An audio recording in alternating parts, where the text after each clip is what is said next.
Sebelum melanjutkan, jangan lupa subscribe dulu, terima kasih. Bab 516, selalu ada seseorang yang lebih baik darimu. Keluargaku tidak mendapatkan informasi apapun tentang otopsi. Sebaliknya, polisi membuat kemajuan baru. Menurut sumber mereka, Paman Guziling sebenarnya telah bertemu dengan korban baru-baru ini.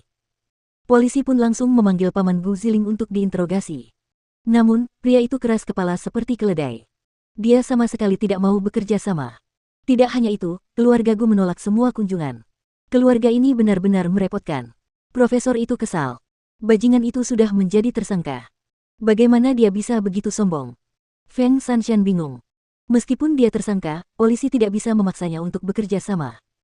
Dia punya hak hukumnya sendiri, jelas Mu Qi, namun karena keluarga tidak menghargai nyawa manusia, saya rasa kita bisa menggunakan beberapa cara untuk memaksa mereka bekerja sama. Keluargaku sedang menghadapi krisis sekarang, jika mereka tidak bekerja sama dengan polisi, kita tinggal mempublikasikannya. Keluargaku sangat menginginkan muka mereka, saya yakin mereka akan menyerah pada akhirnya.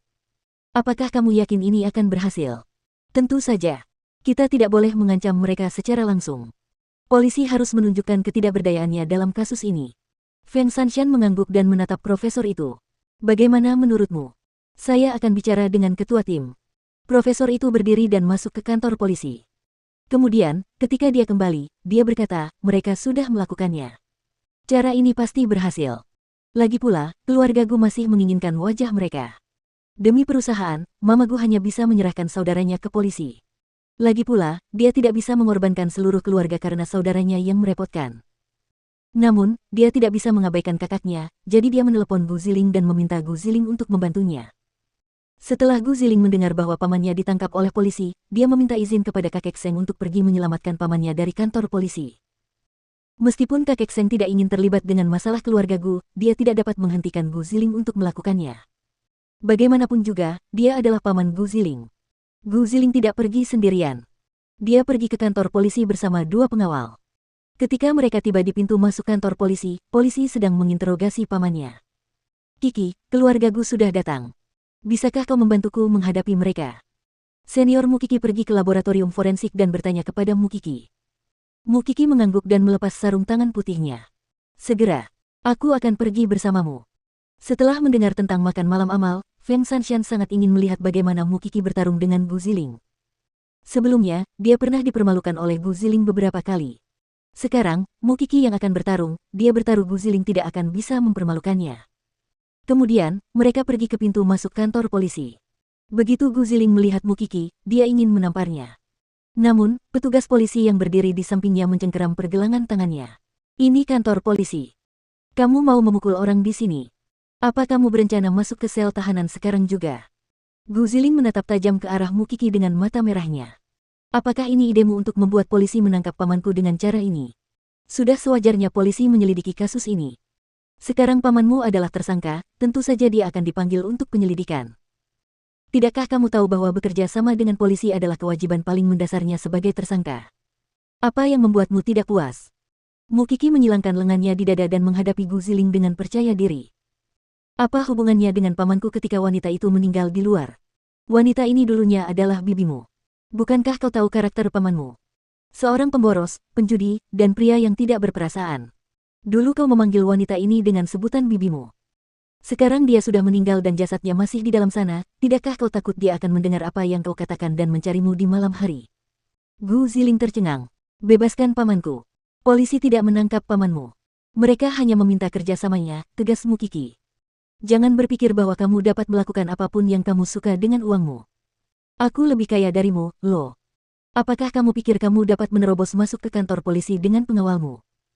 Aku pikir kamu tidak punya otak dan kejam terakhir kali aku melihatmu. Benar saja, kamu tidak pernah mengecewakanku. Kau ingin bertemu pamanmu, kan? Tunggu di luar. Setelah interogasi selesai, dia bisa pergi begitu saja. Setelah mengatakan itu, Mu Qi menunjuk ke bangku dekat pintu. Kau bisa duduk di sana. Mu Qi, kamu menyalahgunakan kekuatanmu untuk membalas dendam. Pertama-tama, aku hanyalah asisten dokter forensik. Memanggil dan menginterogasi tersangka bukanlah tugasku. Lagi pula, aku tidak pernah menyuruh pamanmu melakukan semua perbuatan jahat itu. Kau seharusnya tidak mengatakan bahwa aku menyalahgunakan kekuasaanku. Mu Qi melontarkan komentar dingin. Lagi pula, kau bahkan tidak memenuhi syarat untuk menjadi musuhku. Feng Shanshan merasa sangat puas saat melihat wajah Gu Ziling. Dia tidak menyangka bahwa Mukiki yang selalu tidak mau berbicara dengan siapapun, ternyata pandai berdebat. Lebih tak terduga lagi, Gu Ziling yang selalu sombong di Seng Mansion, justru terlihat tak berdaya saat menghadapi Mukiki. Memang selalu ada seseorang yang lebih baik dari Anda dalam segala hal. Untuk mencegah Gu Ziling membuat masalah di kantor polisi, Mukiki duduk di lobi untuk mengawasinya. Gu Ziling tidak berdaya dan akhirnya duduk di bangku. Dia tahu dia tidak bisa berbuat apa-apa. Jadi, dia menelepon Seng Kai. Di saat-saat seperti ini, dia hanya bisa mengandalkan pria ini meskipun dia telah mengkhianatinya. Seng Kai terkejut menerima telepon dari istrinya. Gu Ziling menjelaskan seluruh situasi kepadanya dan memohon bantuan. Aku akan membawa pengacaraku. Pastikan pamanmu tidak mengatakan apapun sebelum kita datang. Namun interogasinya sudah dimulai 1 jam yang lalu, kata Gu Ziling. Tunggu saja. Seng Kai menutup telepon dan membiarkan sekretaris barunya memberitahu pengacara. Sementara itu, Mukiki meminta Feng Shanshan untuk mengingatkan polisi agar bekerja cepat. Begitu pengacara datang, mereka tidak akan bisa berbuat apa-apa. Hampir selesai. Feng Shanshan memberitahu Mukiki. Dia benar-benar bajingan. Mereka sedang membuat transkrip akhir sekarang. Seng Kai bereaksi cepat. Ia tiba di kantor polisi hanya dalam waktu setengah jam. Ia bahkan membawa serta pengacara dan sekretarisnya. Pemandangan yang sangat menakjubkan saat mereka tiba. Ketika Gu Ziling melihat Seng Kai, dia tahu. Terlepas dari kesalahan apa yang telah dia lakukan sebelumnya, kesediaannya untuk membantu menunjukkan bahwa dia peduli padanya. Kai, di mana pamanmu? Masih di dalam. Gu Ziling menunjuk Mukiki dengan dagunya. Tindakannya mengisyaratkan peran Mukiki di sini. Seng Kai melirik Gu Ziling dan berjalan menuju Mukiki. Lama tidak bertemu. Benar, jawab Mukiki, merupakan suatu kehormatan melihat CEO Seng datang ke kantor polisi kami secara langsung. Kita ini keluarga. Haruskah kamu memperlakukan adik iparmu yang kedua seperti ini? Kamu masih menganggap kita keluarga? Mukiki menyeringai dan bertanya pada Seng Kai.